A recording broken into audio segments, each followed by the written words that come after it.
అర్ధ శౌచం అంటే ఏమిటి? దాని ప్రాధాన్యత ఏమిటి?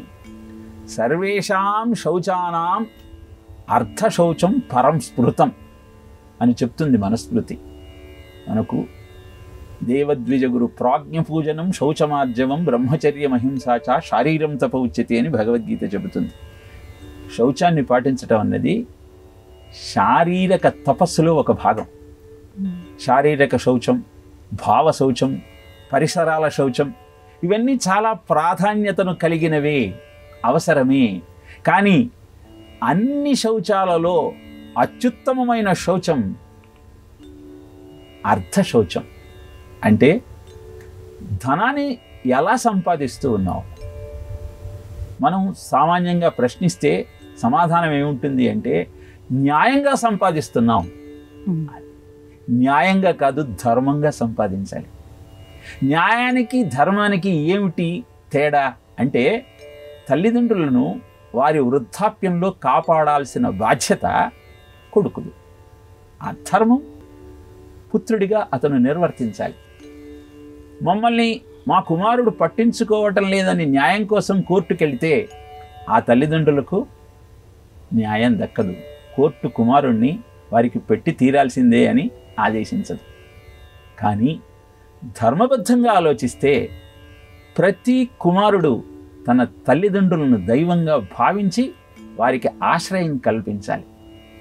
ఇలా సంచయనం చేసే ధనం ధర్మబద్ధంగా అర్ధశౌచంతో ఉన్నదా లేదా అని మనం ప్రశ్నించుకుంటే ఎంత ధనం సంపాదిస్తున్నామన్న ఆలోచన కాకుండా ఎలా సంపాదిస్తున్నామన్న ఆలోచన మనలో పెరుగుతుంది.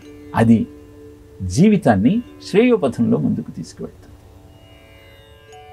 అర్ధ శౌచం లేనప్పుడు ఆచరించే కార్యక్రమాలు ఏవి ప్రయోజనాన్ని కలిగించలేవు. ధర్మరాజు రాజసూయ యాగం చేశాడు. దానికి అవసరమైన ధనాన్ని అర్జునుడు రాజులనందరినీ పీడించి తీసుకువచ్చాడు. అంటే అర్ధ శౌచం లేదు.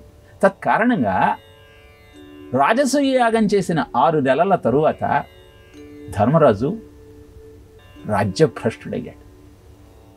ఈ పురాణ కథ ఒక అద్భుతమైన సత్యాన్ని మనకు తెలియజేస్తుంది. బై హుక్ ఆర్ క్రుక్ ఏదో విధంగా లక్షలు లక్షలు కోట్లు కోట్లు సంపాదించాలన్న ఆలోచన కలిగినటువంటి సమాజంలో అలాంటి సంపాదన శ్రేయోదాయకం కాదు అన్న సత్యాన్ని తేటతెల్లం చేస్తుంది. అందుకే సర్వేషాం శౌచానాం అర్ధ శౌచం పరం స్మృతం అని మనుస్మృతిలో నొక్కి వక్కాణించాడు. అది గుర్తించి ధనము ధన్యతనిచ్చేటువంటి స్వభావము కలిగిదని గుర్తిస్తూ భగవంతుడు నీ ద్వారా ధనాన్ని సమాజంలోకి పంపిస్తున్నాడన్న ఆలోచనతో ధన సముపార్జన మనం చేయగలిగితే అది అద్భుతమైన శ్రేయస్సును మనకు అందజేస్తుంది. దానం భోగంచ నాశంచ ధనస్య గతిరిదృషి అని చెబుతుంది దేవి భాగవతం. ధనాన్ని మనం మొట్టమొదట దానం చెయ్యాలి, అనంతరము భోగాన్ని అందుకోవాలి. లేదంటే ఆ ధనం నాశనం అయిపోతుంది. ఈ విషయాన్ని గుర్తిస్తూ ధనం యొక్క ప్రయోజనం ఏమిటో తెలుసుకుంటూ అర్థశోచంతో ఉన్నటువంటి అర్థమే పరమార్థాన్ని నీకు అందజేస్తుందన్న విషయాన్ని గ్రహిస్తూ జీవితాన్ని అద్భుతంగా ముందుకు నడిపించుకునే ప్రయత్నం చేద్దాం.